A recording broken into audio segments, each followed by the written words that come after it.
Well,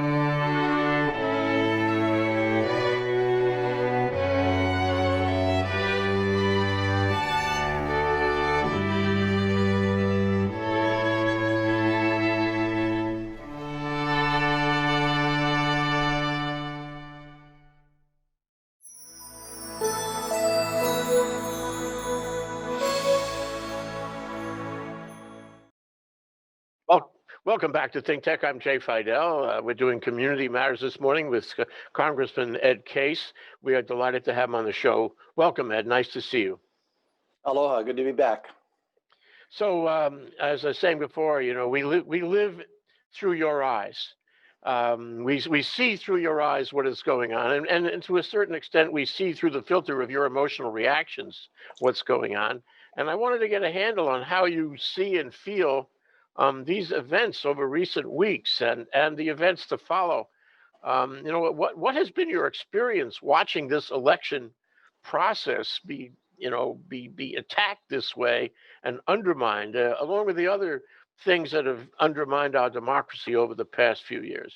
Well, first, I think I want to take a little issue with your premise because, from my perspective, what I'm trying to do is to take 750,000 people that I represent here, who have a variety of different views about what's actually going on, and try somehow to synthesize that and translate that into what I should be doing to truly represent them and you back in Washington D.C. So I don't think it's starts and ends with my eyes. It's really a longer process than that.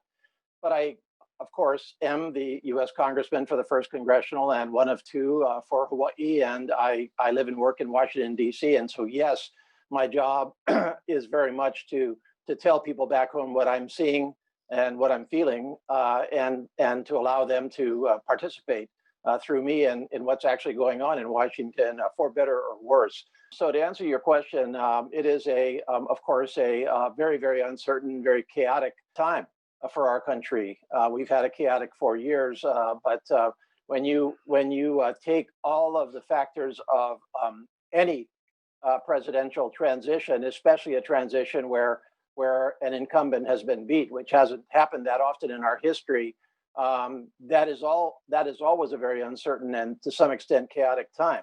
Number one. Number two, what is added to that, of course, is this president's approach to the transition. I think that has certainly complicated things. I think we could all say that, whether we voted for or against President Trump. Number three, Congress is also turning over. So we are ending a 2-year Congress and we're going into the next Congress, and some of the elections that are going to be key to how Congress responds are themselves uncertain. 2 elections in Georgia, most directly.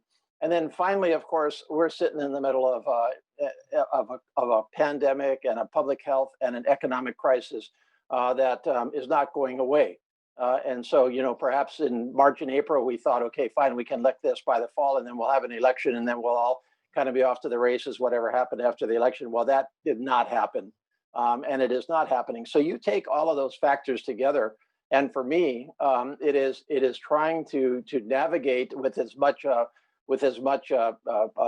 stability and calmness and sense of purpose as I possibly can on behalf of Hawaii to continue to complete this Congress, which ends on January 3rd, and to work into the next Congress. And of course, COVID-19, doesn't care whether Congress turns over or presidents turn over, so that's not going anywhere. But there are many things that are on my plate. But what I try to do very hard is to keep my focus on my job, which is contribute to national leadership. Number one. Number two, to help Hawaii wherever and however I can, and number three, to help individual people with their own needs. And I would add to that list in this particular time that I am changing partners. Congresswoman Gabbard's term ends and Congressman-elect Kahele's term begins. And so I'm very much involved in that transition because for a small state like Hawaii, you only have 4, 2 in the House, and we got to be tight all the time. So that's very, very much on my mind. Yeah, I had the impression from comments you made with him, Kahele, that there was a partnership here. That you guys want to work together, and that's obviously a great way to go. Do you agree?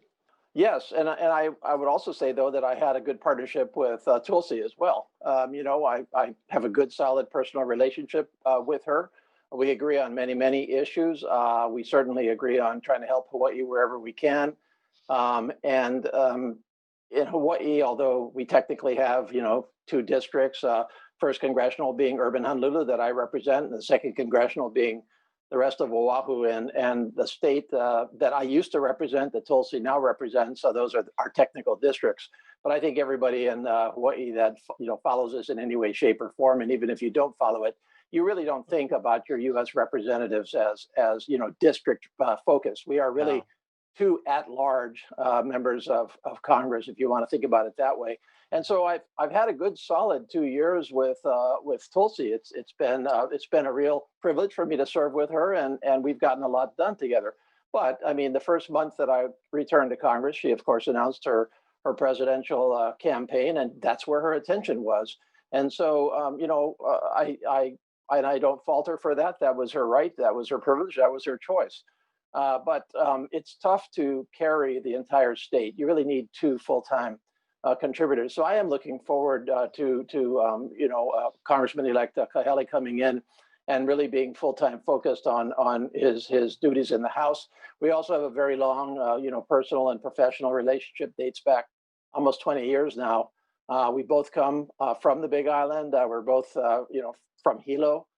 We have a lot of shared experiences, shared emotions, I would say, shared approaches to how we deal with certain issues. So I think it's going to be a smooth transition to the credit of both Tulsi and Kai, and it's going to be a good solid partnership. I think it's going to be a good delegation overall. I mean, we're all different people, but I think it's a good solid four-way partnership.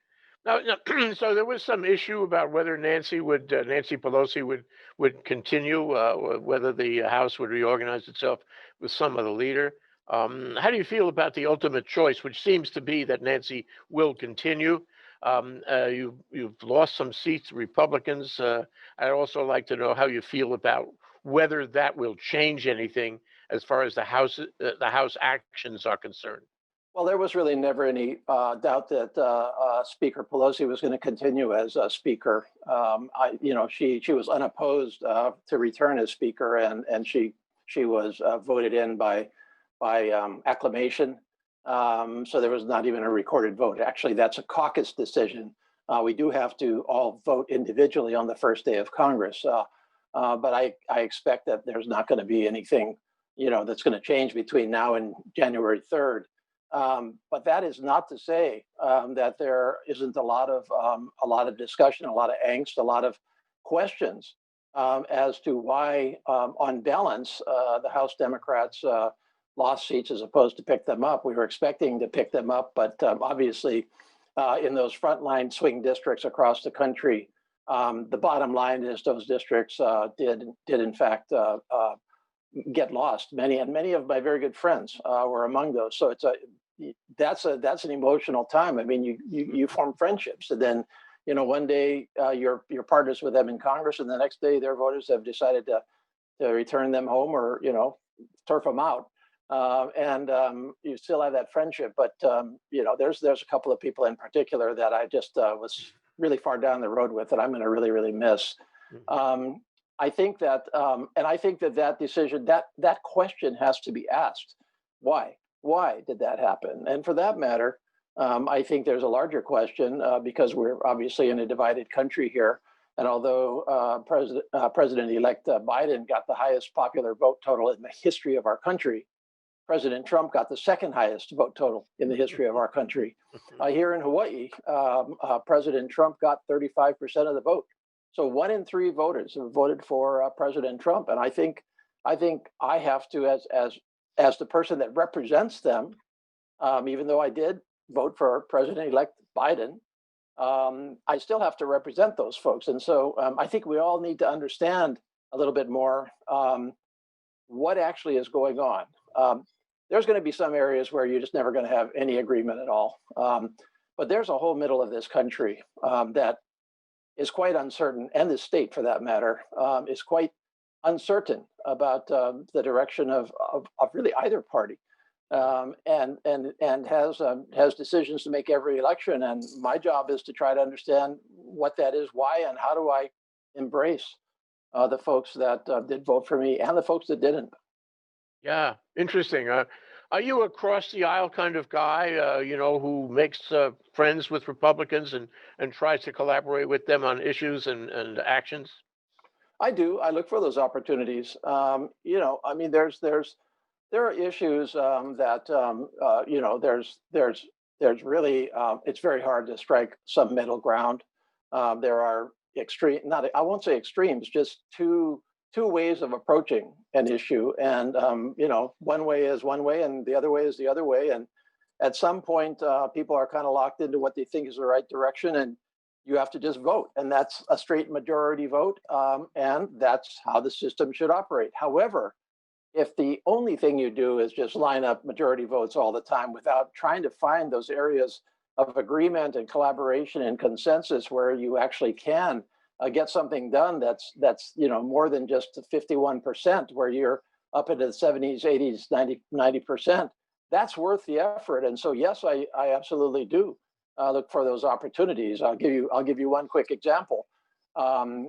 This current term, I and fellow Democrats and Republicans formed the Pacific Islands Caucus. First time that Congress has ever had a caucus, which is a collection of members of Congress that come together for a specific purpose, focused on the Pacific and the Pacific Island countries and jurisdictions.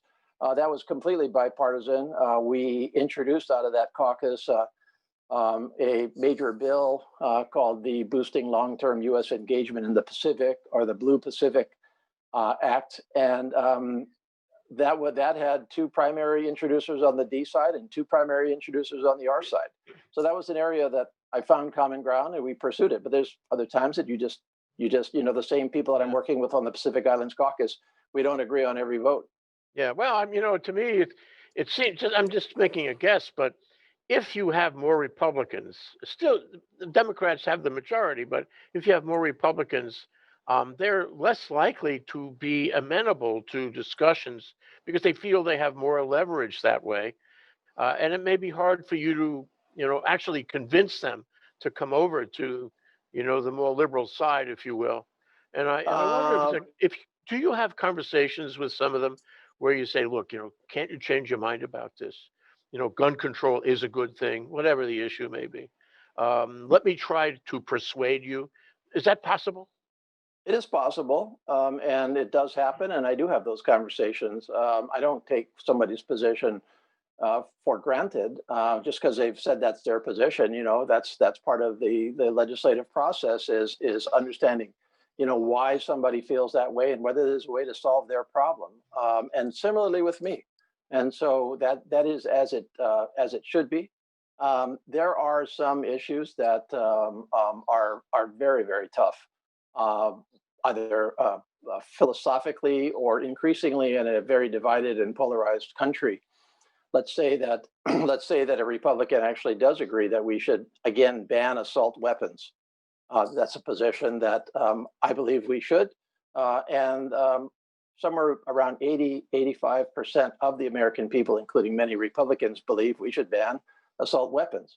But to get Republicans to vote on that, or they may believe that, but they're so petrified of a very, very vocal part of their primary election electorate that it's very hard for them to do that politically. I would say on your basic observation that it's harder. It's actually easier in a situation where we have a very slim majority, the slimmest majority we've had in 20 years. That actually is easier to get things done in the middle because you cannot round up automatically a majority of Democrats to ram through a bill or a proposal that 40 to 50 of those Democrats don't agree with. You used to be, if you've got a 20-person majority, then yeah, 20 Dems can vote no on it, and you'll still pass it. But now your margin is 8 Dems.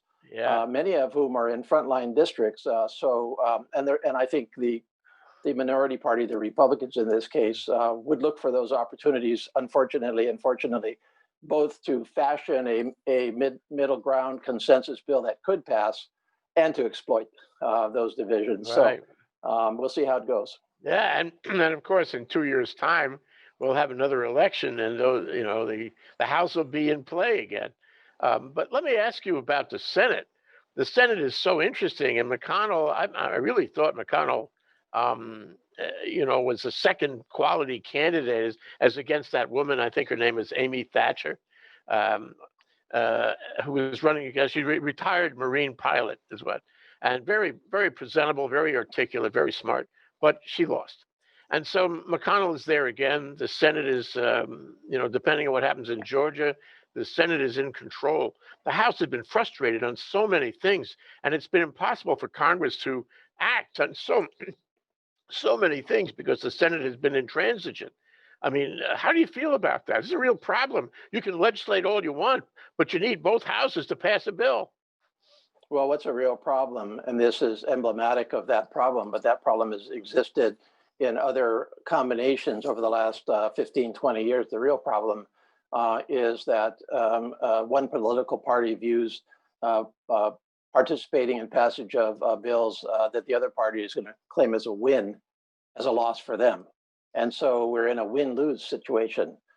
So in the case of Mr. McConnell, and assume for now a Republican Senate majority, even if Democrats came up with a bill that was supported by a fair number of Republicans and passed it through, I think that, and I think this is tragic. I'm just trying to answer your original heed, which is, what do I see? So I'm reporting what I see, but I'm one of those folks that for this point is reporting what I see without stating an opinion on it. I think my opinion is pretty obvious, but from their perspective, if they let that bill through the Senate, is that considered a loss? And is that going to be exploited? That loss, that weakness, if I can put it that way, is that going to be exploited by opponents of those Republican senators come 2 years from now, or by Democrats nationally? And so you get yourself into this mindset that if you let anything through, other than must-pass bills, where it's very, very obvious that you have a piece of that, or it's a consensus that the American people support. Other than those kinds of bills, I think it's going to be very difficult to get through Congress in a Senate majority under Majority Leader McConnell. Some of the signature bills that I very much believe in, whether they be HR 1, the For the People Act, which is major government reform across campaign spending, lobbying, et cetera, elections, to irresponsible gun violence bills that I already spoke to environmental initiatives, responsible climate change, and on and on and on. Those solid bills, I think it would be very difficult in that situation. That's really tragic. It's tragic. Very well. I think it is tragic, and there's my editorializing on my view now. It is tragic because I think these are initiatives that are supported by a majority of the American people, a significant majority, including many Republicans. But back to the basic problem, and that is that many of these Republican senators, they're not worried about their general elections. They're worried about their primary elections. And of course, we have President Trump, who wants to maintain power and influence after he leaves office, and so I think many of them are looking over their shoulder at, if I'm not bound to the orthodoxy of Trump republicanism, somebody's going to come after me in the primary. And by the way, just to be very equal about that, the same model and the same milieu, I suppose I would say, exists over on the Democratic side too. So nobody is excused from the unfortunate consequences of extremism in our political system and its failure to produce good, solid, mainstream, common sense solutions that can get through Congress and the American people support. Well, you'll agree with me that Trump's administration has certainly exacerbated the division in the country, and I have a personal theory I want to run by you, and that is that when he's out of office, hopefully that'll happen in due course. Um, When he's out of office, the power will drain from him. And he can go on talk radio, he can, have another reality show. But the bottom line is, I suspect a lot of people in those 70 plus million people who voted for him are not going to be as impressed when he doesn't have the power of the office. And therefore, between now and the midterms, the picture kaleidoscopically is likely to change because of that phenomenon. What do you think? Maybe not as much as you think. It is clear that there's a lot of power in the presidency and in being in office. After all, if you're in office, it's usually more influential than not being in office. But I don't think that your premise that the power will drain all the way out of former President Trump in that instance is accurate. You take the 74 million last count or so people that voted for him. They voted for him for a variety of reasons, I think. And obviously, one of the things I want to figure out is exactly why, including, again, back to the folks, the 1 in 3 voters in my district that I represent. Why did they vote for Trump? I think I understand why people voted for President-elect Biden, but I don't pretend to fully understand why folks in Hawaii generally voted for Trump. But back to the point, I would say, I don't know, somewhere around half plus, they're just completely loyal to President Trump. Yeah. So these are not folks that are voted for Trump because they were against Biden. That wasn't their primary reason. These were not folks that voted for Trump because they believed that the Democratic Party philosophy on any number of issues. Let's take the economy, let's take COVID-19, let's take foreign policy, China. These people would probably vote for another Republican at some point on a philosophical ground. So they're not loyal to Trump, but a great number are completely loyal, and they're going to remain loyal. And Trump is telling them still that this election is invalid, and they believe it. And I think that's a real tragedy.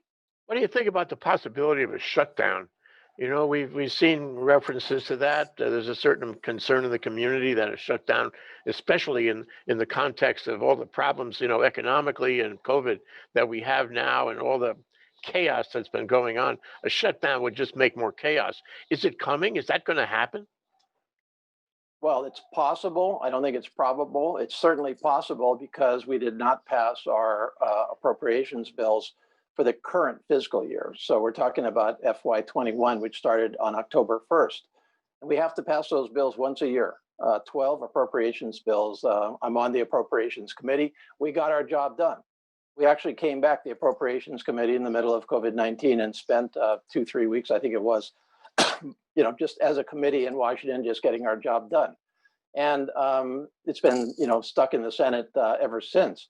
And so because we did not pass those bills by October 1st, we passed what's called a continuing resolution, which is a fancy way of saying, hey, we haven't gotten our job done yet, so just keep spending what you did last year while we do our job. That CR, as we refer to it, expires on December 11th. Now, after December 11th, if that CR is not extended, or if the appropriations bills are not passed, the federal government runs out of money. And that's what the shutdown is. Now, it doesn't happen immediately, but it happens soon enough. And that happened just 2 years ago. We had the longest shutdown in our history, incredible devastation and damage to many parts of our country and society, real hardship to many people that are particularly dependent. And so there's a lot of pressure right now to either pass those approach bills by the 11th or pass another CR. President Trump has said he may vote against, he may veto any of those bills or CR because there are provisions that he considers sacrosanct, like border walls, and he apparently is willing to, shut down the federal government to get his way in the waning days of his presidency, which I think is its own tragedy. But we'll see. Maybe he's just bluffing to negotiate something, or I hope he doesn't. I hope he doesn't bluff and take it to the edge with the American people in the middle of all of this chaos and uncertainty that I already referenced. Yeah. Well, I was happy to see that Emily Murphy relented, or Trump expected her to relent, and she opened she opened the transition, or said she would yesterday. And now, Joe Biden has got all these people he's appointing, to high positions in government. And so you have a feeling of, may I say, normality, finally, in this process. That's encouraging. But I wanted to ask you, as I was thinking about, what we would discuss today, I wanted to ask you if you knew any of the people he's appointed, or if you had some kind of proximity to them where you could speak about the quality of these appointments, the quality of his transition, and the likely quality of his administration on January 20th. Well, I know a fair number of them for having met them. I can't say that I know them well. I have an assessment of them both individually and collectively. Cedric Richmond, who is going to be part of President-elect Biden's legislative team, in other words, a relationship with Congress, and Shawanda Goff, who is the head staff member for the majority leader, and she basically runs the floor. They're both going into the administration. I know them both. They're high quality people. Cedric is a representative from Louisiana, and so he is my colleague. And I think that it is from what President-elect Biden has done so far, it is a good, solid group of people, both individually and collectively. Of course, President-elect Biden has focused on foreign policy first. I mean, there is not a lack of quality at all in any of his appointments, at state or intelligence or national security advisor. Good folks that have been in foreign policy for a long time. And I think really what he is striving for, and I think this is the right choice under the circumstances, is some stability. Some calmness, some predictability, some stability, some forward thinking direction in his administration that still is devoted to the world as it is today, as opposed to when he joined the Senate decades ago. But nonetheless, is a I don't want to say continuation, because that implies, rigidity and status quo, and I don't think that's where he's going. But the folks that he has put in so far in the foreign policy side, and I expect that we'll see also on the non-foreign, the domestic policy side, are solid people with experience that would not embarrass themselves in a press conference in, Tokyo or anywhere else. And I think on top of that, let's recognize that he has stated that he is very much interested in a very diverse administration, whether it be ethnic diversity or geographic diversity or gender diversity. And he's honoring that so far. I mean, this is, at the end of the day, this is going to be certainly the highest number of women ever in an administration, rightly. And starting, of course, with the vice president. And so I think he's on the right track here. So I'm looking forward to the rest of his nominations. Now, I still have to oversee. Go ahead. I still have to oversee them. So, just because I went from a Republican president and his administration to a Democratic president and his administration doesn't mean my responsibilities as a separate, independent, co-equal branch of government don't somehow change. And so the responsibilities are the same. I'm just hoping that I don't have to disagree so deeply with so many of the actions of an administration in areas like the environment, or in some cases, foreign policy. Well, you've talked about, of course, policy. You've talked about their qualifications, you've talked about their diversity. But, it leaves me wondering what's going to happen in the Senate when they come up for confirmation. And it refers back to what we were talking about before with Mitch McConnell and, this ongoing argument between the Senate and the Democrats. And I wonder if, how they stand politically, whether any of them are going to be targets for, trouble in the Senate on confirmation. Well, I think President-elect Biden, from what I've seen from somewhat of the outside here, is trying to navigate that very carefully. So he has not, put up any really just off the charts, out of the mainstream, or for that matter, controversial folks for nominations so far. He has chosen people that he thinks will gain confirmation where necessary in the Senate. I think he's doing that very, very deliberately, and I think that that's fair, because I think one of the results of this election, if you think about it, was that the people wanted to change the president, but they didn't necessarily want to go in a completely different policy direction in this country. They still wanted a fairly moderate mainstream policy. They didn't want to be out at the extremes of either party. And I think that at the end of the day, you're going to see an administration out of the president-elect that's going to have roughly that look. Although there are going to be areas that the Republicans in the Senate probably going to disagree completely with. For example, the president-elect Biden has already said he's going to take the country back into the Paris Climate Accords, as I believe we should do. He has already indicated that he may try to, stitch together the Iran nuclear deal again. Those are areas that Republicans may well balk at. So I don't think he's going to be shy to take on controversial issues. But in his choice of cabinet appointments that require advice and consent in the Senate, I think he's being pretty conscious and careful not to, put up somebody that's just a no-brainer defeat from the get-go, just to make the point. Yeah. A lot of commentators, at least on the Democrat side, have said that the things the Trump administration has done have been, have destroyed, parts of government, and it'll take Joe Biden at least 4 years or more to repair those problems and to take us back to normalcy. I hate to use that term, as you know, but take us back to a place where we can make affirmative and constructive steps going forward.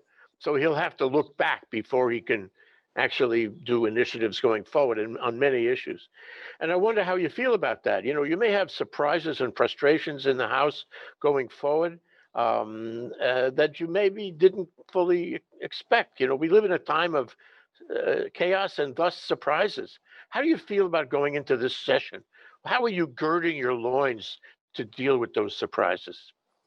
I've just been in so many situations throughout my life where, whether it be in my professional life or my personal life or my political life, that I've dealt with uncertainty. I have, tried to anticipate, plan for, and implement what I can see or what I can reasonably expect. And I just acknowledge to myself at this point in my career and in my life that uncertainty is just a part of it. And so I try to anticipate what might happen, and I try to prepare for it. But there are things that come off the wall, and you have to deal with that. I'm still the representative, even though I got thrown an outside slider or whatever it might be, that I never expected. But I've just done it so many times that I just run myself through a routine. What exactly happened? Why did it happen? What are the alternatives? What can I do to effect what my constituents and I believe should be done in this situation? How can I collaborate with others? That hasn't changed. That doesn't change.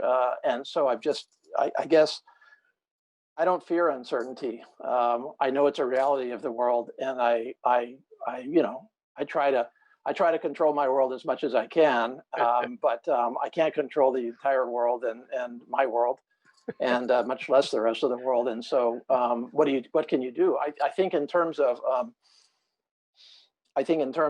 damage, if you want to use your word, certainly President Trump has taken actions within his administration that I deeply disagreed with. For example, he has systematically tried to take out the inspectors general from the departments, the cabinet departments. And these inspectors general are the folks that look over the shoulders of the folks that are actually doing the job. And they're supposed to be independent. They're supposed to be, able to review a situation and report publicly as to what actually happened, what went wrong. So they are critical to the operations of government.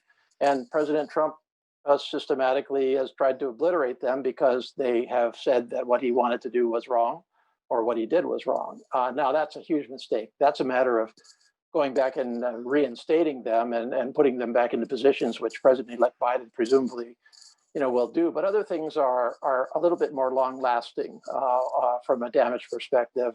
One example, and these are areas where President Trump can take actions that are binding, so to speak, on the next president, and very, very hard to unwind. For example, President Trump decided after decades of Republican and Democratic presidents and Congresses to the contrary to open up the Arctic National Wildlife Refuge to oil drilling. Now that's hard to unwind. So you can't just kind of, hit reverse back 6 months. He already did it. Yeah. Well, in you, I hear the sum total, the cumulative total of all your life experiences. A lawyer, I hear a lawyer. I hear a guy who's been in business in the tourism industry. I hear a guy who has had courageous experiences in the Hawaii legislature, and a guy who is turning out to be a venerable long-term representative of the state of Hawaii, and a realist who appreciates the options and the need to analyze them. I admire you for that, Ed. Thank you very much for appearing on our show. I hope we can talk again soon. Thank you so much for having me. And I look forward to working with everybody down the road at case.house.gov, case.house.gov. Thanks so much. Stay safe. Aloha.